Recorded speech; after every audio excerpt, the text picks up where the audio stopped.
एक सना जवेद नामी लड़की है जिंदी ये नाश है।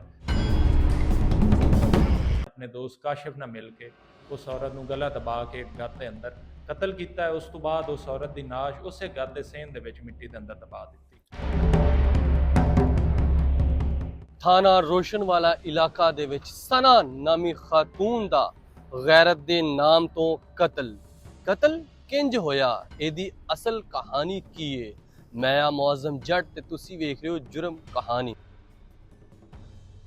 ਇਸਲਾਮਾਬਾਦ ਦੇ ਵਿੱਚ ਬੜਾ ਅਫਸੋਸਨਾਕ ਵਾਕਿਆ ਪੇਸ਼ ਆਇਆ ਸੀਗਾ। ਥਾਣਾ ਰੋਸ਼ਨਵਾਲੇ ਇਲਾਕੇ ਦੇ ਵਿੱਚ 4 ਬੱਚਿਆਂ ਦੀ ਮਾਂ ਦਾ ਕਤਲ ਹੋਇਆ ਸੀ।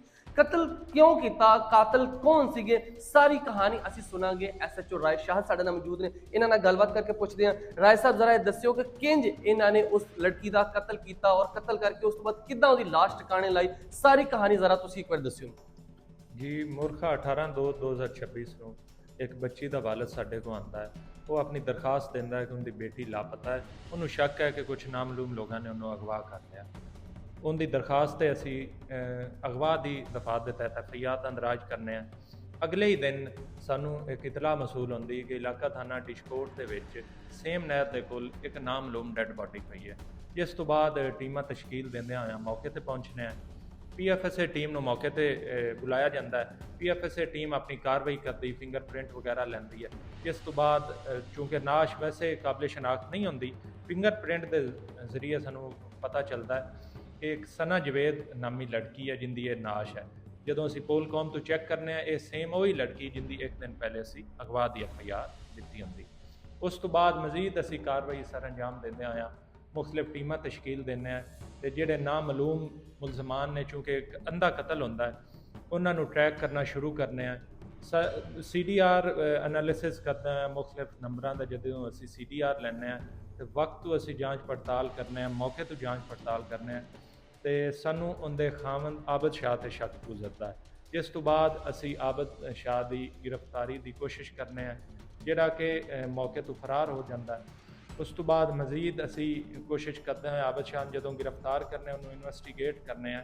ਇਹ ਗੱਲ ਸਾਹਮਣੇ ਆਉਂਦੀ ਹੈ ਕਿ ਆਬਦ ਸ਼ਾਹ ਨੇ ਆਪਣੇ ਦੋਸਤ ਕਾਸ਼ਿਫ ਨਾਲ ਮਿਲ ਕੇ ਉਹਨੂੰ, ਚੂँकि ਆਪਣੀ ਬੇਟੀ ਦਾ ਇੱਕ ਸ਼ੁਬਾ ਹੁੰਦਾ ਹੈ ਕਹਿੰਦੇ ਕੁਝ ਲੋਕਾਂ ਨਾਲ ਕਿਸੇ ਹੋਰ ਸ਼ਖਸ ਨਾਲ ਤਲਕਾਤ ਨੇ, ਇਸ ਵਜ੍ਹਾ ਤੋਂ ਉਹਨੇ ਆਪਣੇ ਦੋਸਤ ਕਾਸ਼ਿਫ ਨਾਲ ਮਿਲ ਕੇ ਉਸ ਔਰਤ ਨੂੰ ਗਲਾ ਦਬਾ ਕੇ ਘਰ ਦੇ ਅੰਦਰ ਕਤਲ ਕੀਤਾ ਹੈ। ਉਸ ਤੋਂ ਬਾਅਦ ਉਸ ਔਰਤ ਦੀ ਨਾਸ਼ ਉਸੇ ਘਰ ਦੇ ਸੇਨ ਦੇ ਵਿੱਚ ਮਿੱਟੀ ਦੇ ਅੰਦਰ ਦਬਾ ਦਿੱਤੀ। ਅੱਛਾ, ਮੈਨੂੰ ਰਾਏ ਸਾਹਿਬ ਇਹ ਦੱਸਿਓ ਕਿ ਇਹਨਾਂ ਨੇ ਲਾਸ਼ ਨੂੰ ਟਿਕਾਣੇ ਕਿਵੇਂ ਲਗਾਇਆ, ਕਿੱਥੇ ਲਾਸ਼ ਪਹਿਲੇ ਤੇ ਘਰ ਦੇ ਵਿੱਚ ਦਬਾਈ, ਉਸ ਤੋਂ ਬਾਅਦ ਇਹ ਨਹਿਰ ਵਿੱਚ ਸਿੱਟੇ ਨੇ, ਕੀ ਸਾਰੀ ਸਟੋਰੀ ਉਹ ਤੋਂ ਕਿਵੇਂ ਸ਼ੁਰੂ ਹੋਈ ਹੈ।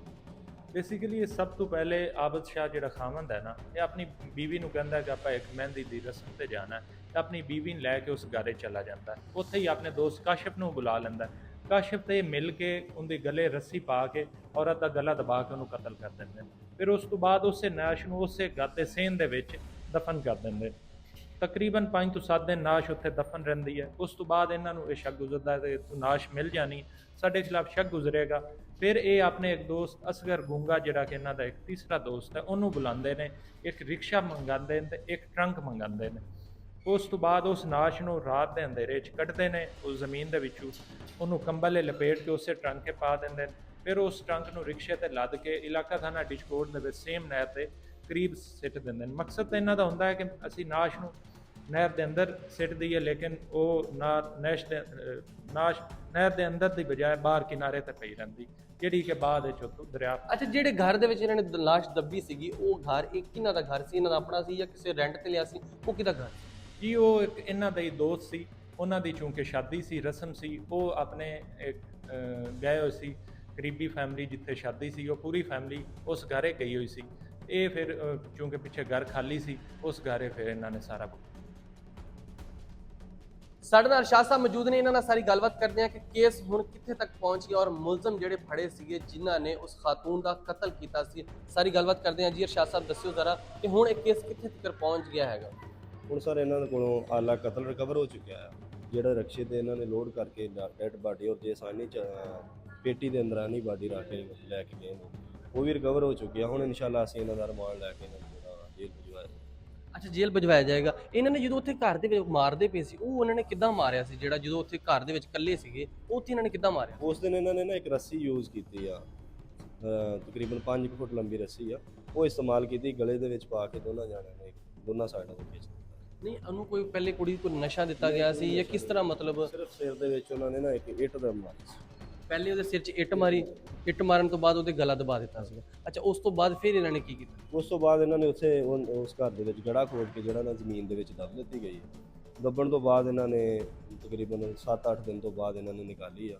ਉਸ ਤੋਂ ਬਾਅਦ ਇਹਨਾਂ ਨੇ ਇੱਕ ਆਪਣਾ ਦੋਸਤ ਆ ਅਸਗਰ ਦੂੰਗਾ, ਉਹ ਹਾਇਰ ਕੀਤਾ। ਇੱਕ ਰਿਕਸ਼ੇ ਵਾਲਾ ਆ, ਰਿਕਸ਼ਾ ਲੈ ਕੇ ਆਏ ਕਿ ਅਸੀਂ ਜਿਹੜਾ ਨਾ ਆਪਣਾ ਸ਼ਾਦੀ ਦਾ ਸਮਾਨ ਉਹ ਸ਼ਿਫਟ ਕਰਨਾ ਆ ਆਪਣੀ ਸਿਸਟਰ ਦੇ ਘਰ, ਤੇ ਇਸ ਕਰਕੇ ਸਾਨੂੰ ਆਨੀ ਪੇਟੀ ਵੀ ਦਿੱਤੀ ਜਾਵੇ ਆਪਣੇ ਦੋਸਤ ਕੋ ਕਿਸੇ ਕੋ ਲੈ ਕੇ ਆਏ।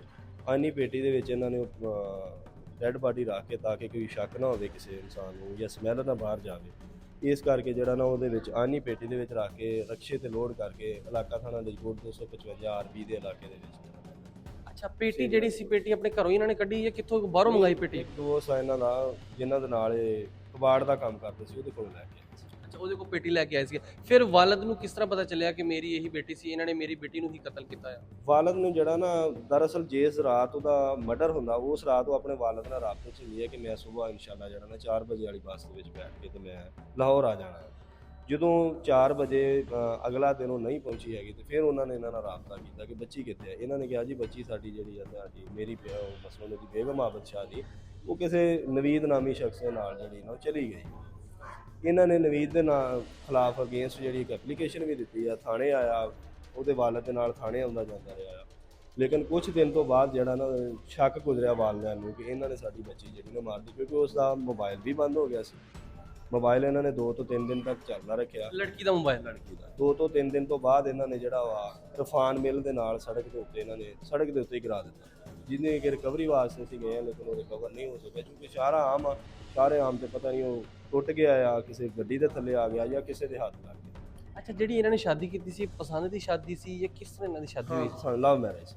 ਲਵ ਮੈਰਿਜ ਸੀ। ਇਹ ਲੜਕੀ ਪਹਿਲੇ ਵੀ ਸ਼ਾਦੀशुदा ਸੀ ਜਾਂ ਪਹਿਲੇ ਕੁਵਾਰੀ ਸੀ? ਇਹਦੀ ਸ਼ਾਦੀ ਲਵ ਮੈਰਿਜ ਹੀ ਹੋਈ? ਹਾਂਜੀ, ਅੱਜ ਤੋਂ 12 ਸਾਲ ਪਹਿਲਾਂ ਇਹਨਾਂ ਦੀ ਸ਼ਾਦੀ ਹੋਈ। ਅੱਛਾ ਅੱਛਾ। ਤੇ ਹੁਣ ਬੱਚੇ ਇਹਨਾਂ ਦੇ ਕਿੱਥੇ ਨੇ? 4 ਬੱਚੇ ਨੇ, ਉਹ ਇੱਥੇ ਘਰ ਹੀ ਨੇ। ਲੋ, ਤੁਸੀਂ ਵੇਖਿਆ ਕਿ ਜਿਹੜਾ ਬੜਾ ਅਫਸੋਸਨਾਕ ਇਹ ਵਾਕਿਆ ਸੀਗਾ, ਜਿਹਦੇ ਵਿੱਚ 4 ਬੱਚਿਆਂ ਦੀ ਮਾਂ ਦਾ ਗਲਾ ਦਬਾ ਕੇ ਕਤਲ ਕੀਤਾ ਔਰ ਕਤਲ ਕਰਕੇ ਉਹਨੂੰ ਘਰ ਦੇ ਵਿੱਚ ਲਾਸ਼ ਦੱਬ ਦਿੱਤੀ। ਉਸ ਤੋਂ ਬਾਅਦ ਸਾਰੇ ਜਿਹੜੇ ਲਾਸ਼ ਟਿਕਾਣੇ ਲਾਉਣ ਦੇ ਵਿੱਚ ਜਿਹੜੇ 3 ਮੁਲਜ਼ਮ ਸੀ ਉਹ ਗ੍ਰਿਫਤਾਰ ਹੋ ਚੁੱਕੇ ਆ। ਅਸਲ ਕਹਾਣੀ ਇਹਦੀ ਇਹ ਸੀਗੀ ਕਿ ਜਨਾਬ ਇਹਨਾਂ ਨੂੰ ਸ਼ੱਕ ਸੀਗਾ ਕਿ ਜਿਹੜੀ ਇਹ ਲੜਕੀ ਆ ਇਹਦਾ ਕਿਸੇ ਦੇ ਨਾਲ ਤਾਲੁਕ ਸੀਗਾ, ਜਿਹਦੀ ਬਣਾ ਤੇ ਸ਼ੱਕ ਦੀ ਬਣਾ ਤੇ ਇਹਨਾਂ ਦੀ 4 ਬੱਚਿਆਂ ਦੀ ਮਾਂ ਦਾ ਇਹਨਾਂ ਨੇ ਕਤਲ